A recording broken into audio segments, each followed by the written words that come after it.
America ने भारत पर पाबंदियों का इशारा दे दिया। टैरिफ बढ़ेगा, जुर्माने होंगे और अब पाबंदियों की तलवार लटकने लगी।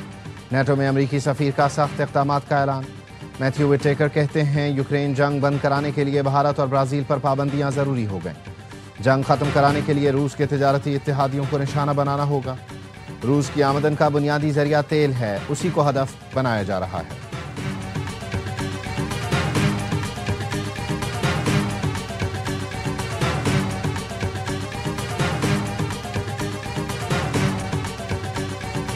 फिर आई ट्रंप सरकार, मोदी हो गए टैरिफ का शिकार।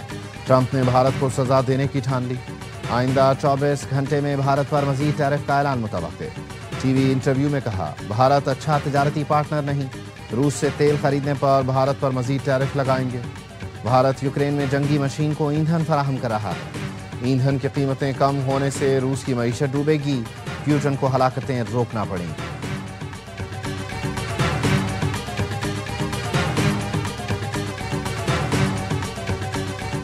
शिबली फराज, उमर अयूब, जरताज गुल नाअहल करार। इलेक्शन कमीशन ने नोटिफिकेशन जारी कर दिया।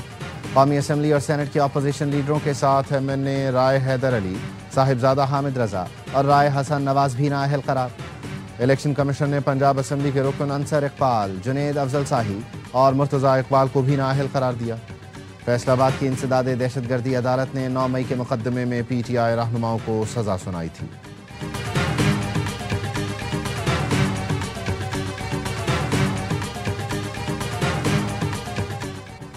वतन अजीज की आधी से ज्यादा ब्यूरोक्रेसी पुर्तगाल में प्रॉपर्टी ले चुकी।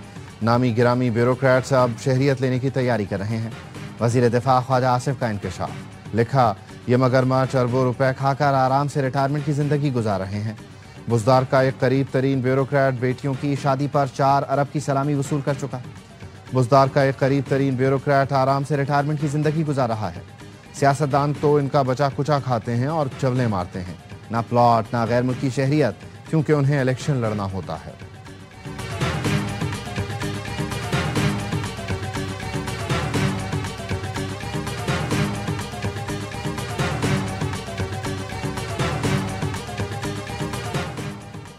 हुकूमत ने अशिया की ऑनलाइन खरीदारी पर सेल्स टैक्स लगा दिया। ऑनलाइन ऑर्डर पर 18% सेल्स टैक्स कानून नाफिज, इत्तलाक फौरी होगा। FBR के मुताबिक कैश ऑन डिलीवरी पर भी सेल्स टैक्स कटौती होगी। ऑनलाइन प्लेटफॉर्म्स को सप्लायर्स के ऑर्डर्स की तफसील देना होगी। कुरियर्स भी सेल्स टैक्स कटौती के पाबंद होंगे। खैबर पख्तूनख्वा के तमाम अजला पर ऑनलाइन खरीदारी सेल्स टैक्स की शरह 10% होगी।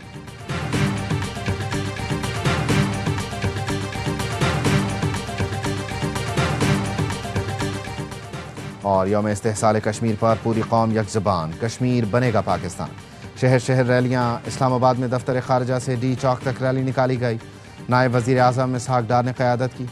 शुरका ने 1 मिनट की खामोशी इख्तियार करते हुए शुहदा को खिराज अक़ीदत पेश किया। लाहौर, पेशावर, कराची में भी कश्मीरियों से इजहार यकजहती के लिए रैलियां निकाली गईं। मुजफ्फराबाद और मीरपुर आज़ाद कश्मीर में भी शुहदा को खिराज। भारतीय गोदी मीडिया को फिर मुंह की खाना पड़ी। भारतीय मीडिया ने मनफी प्रोपेगेंडा करते हुए पाकिस्तान पर सीज़ फायर की खिलाफ वर्जी का इल्ज़ाम लगाया। भारतीय फौज ने गोदी मीडिया को झुटला दिया। कहा, सीज़ फायर की कोई खिलाफ वर्जी नहीं हुई। बार बार झुटलाए जाने के बावजूद भारतीय मीडिया बाज नहीं आता। बुनियानुम मरसूस के दौरान भारतीय मीडिया ने झूठ पर झूठ बोले और जग हसाई का भी सामना किया। गवर्नर सिंध का CEO के इलेक्ट्रिक मोनेस अलवी को अबूरी रिलीफ देने से इनकार। कामरान टेसोरी ने मोनेस अलवी की दरख्वास्त मुस्तरद कर दी। मामला मुकम्मल समाअत के लिए मुकर्रर। सिंध मुहतसिब का फैसला बरकरार। CEO के इलेक्ट्रिक पर 25 लाख रुपए जुर्माना बरकरार। एलामिये के मुताबिक मोनेस अलवी पर काम की जगह पर हिरासानी का इल्जाम साबित हो चुका है। 11 अगस्त को समाअत होगी। कानून से बालातर कोई नहीं, ताकतवर अफराद का भी एहतसाब लाजिम है।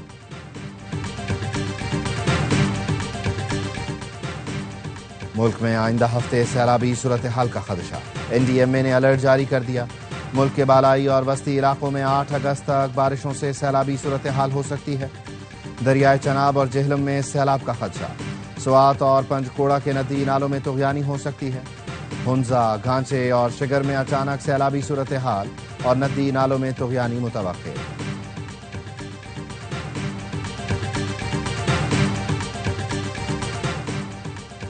یوکرین تنازع میں پاکستانیوں کے ملوث ہونے کے الزامات بے بنیاد ہیں۔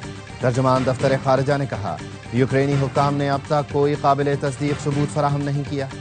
حکومت پاکستان معاملے پر یوکرینی حکام سے وضاحت طلب کرے گی۔ پاکستان یوکرین تنازع کا پرامن حل چاہتا ہے۔ پاکستان UN چارٹر کے مطابق بات چیت اور سفارتکاری پر یقین رکھتا ہے۔ بنگلہ دیش میں عام انتخابات آئندہ سال فروری میں ہوں گے۔ عبوری سربراہ محمد یونس کا الیکشن شیڈیول کا اعلان۔ قوم سے خطاب میں انتخابات سے پہلے اقتدار چھوڑنے کا عندیہ بھی دیا۔ کہا انتخابات کے بعد اگلا مرحلہ منتخب حکومت کو اقتدار کی منتقلی ہے۔ عوام کے لیے پرامن منصفانہ انتخابات یقینی بنائیں گے۔ بنگلہ دیش میں حسینہ واجد کی حکومت کا تختہ الٹنے کا 1 سال مکمل ہو گیا۔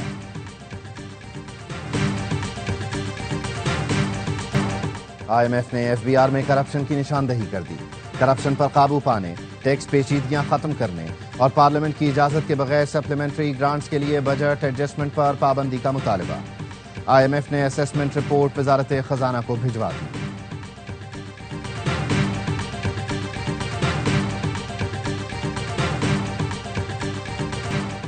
پنجاب کابینہ نے صنعتی مزدوروں کو بذریعہ قرعہ اندازی 1220 فلیٹس دینے کی منظوری دے دی۔ وزیر اعلیٰ پنجاب مریم نواز نے فلیٹس کی قیمت وصول کرنے کی تجویز مسترد کر دی۔ مزید 3000 فلیٹس بنانے کے لیے اقدامات کرنے کی بھی ہدایت۔ سینئر وزیر شرجیل نام میمن کی زیر صدارت ریڈ لائن BRT منصوبے پر اجلاس۔ منصوبے کی راہ میں حائل یوٹیلیٹیز 15 ستمبر تک ہٹانے کے احکامات دے دیے گئے۔ شرجیل میمن نے کہا مسائل کو فوری حل کیا جائے تاکہ منصوبے پر کام متاثر نہ ہو۔ گورنر ہاؤس سندھ میں جشن آزادی اور مارکہ حق تقریبات۔ محفل مشاعرہ میں شہریوں کی بڑی تعداد میں شرکت۔ بھارت کو للکارنے والی شاعری نے سما باندھ دیا۔ بھارتی ریاست اتراکھنڈ میں کلاؤڈ برسٹ کے بعد خوفناک منظر۔ پہاڑوں سے آتے ریلے نے تباہی مچا دی۔ راستے میں آئے درجنوں گھر خسو خاشاک کی طرح بہہ گئے۔ دریاؤں میں طغیانی سے مکانات ریلے میں بہہ گئے۔ 4 افراد کی ہلاکت کی تصدیق۔ سیاحوں سمیت 50 افراد لاپتہ۔ صفاق اسرائیلی فورسز نے غزہ میں امدادی مراکز مقتل بنا دیے۔ امداد کے منتظر 52 افراد کو گولیاں مار کر شہید کر دیا۔ آج ایک بچے سمیت 8 افراد بھوک سے دم توڑ گئے۔ فاقوں سے اب تک 94 بچوں سمیت 188 افراد شہید ہو چکے۔ 24 گھنٹوں میں 87 افراد جان سے گئے۔ 600 سے زیادہ زخمی ہیں۔ یونیسیف کا کہنا ہے غزہ میں صورتحال بدتر ہے۔ بمباری اور بھوک سے روز 28 بچے شہید ہو رہے ہیں۔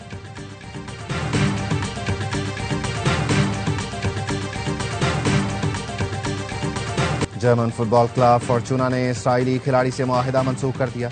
کلب نے فلسطینیوں کے خلاف بیانات پر شان وائزمین کی ٹیم میں شمولیت روک دی۔ کلب کا کہنا ہے متعصبانہ خیالات رکھنے والا کھلاڑی ہماری کمیونٹی کی نمائندگی نہیں کر سکتا۔ کلب کا فیصلہ مداحوں کے شدید احتجاج اور پٹیشن کے بعد سامنے آیا۔ اسرائیلی فٹ بالر نے غزہ پر بمباری اور فلسطینیوں کے قتل کی حمایت کی تھی۔ غزہ کو نقشے سے مٹانے جیسے بیانات بھی دیے تھے۔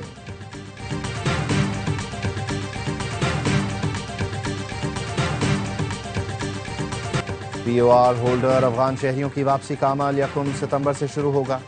نادرا واپس جانے والوں کی رجسٹریشن ختم کرنے کے انتظامات کرے گا۔ وزارت داخلہ نے نوٹیفیکیشن جاری کر دیا۔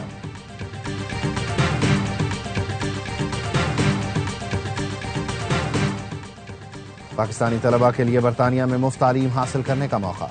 شینگلنگ اسکالرشپ کی درخواستیں کھل گئیں۔ 2 سالہ تجربہ رکھنے والے مڈ کیریئر پروفیشنلز درخواست دینے کے اہل ہوں گے۔ ٹیوشن فیس، ویزا، رہائش اور ماہانہ الاؤنس فراہم کیا جائے گا۔ درخواستیں 7 اکتوبر تک جمع کروائی جا سکتی ہیں۔ برطانوی ہائی کمشنر جین میریٹ کہتی ہیں مستقبل کے لیڈرز کے لیے یہ لانچنگ پیڈ ہے۔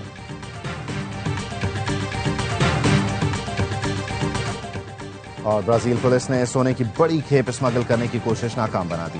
جنگل سے 103 کلو سونا برآمد کر لیا۔ مالیت $11 ملین سے زائد ہے۔ سونا گاڑی کے خفیہ خانوں میں چھپایا گیا تھا جسے وینزویلا یا گیانا اسمگل کیا جا رہا تھا۔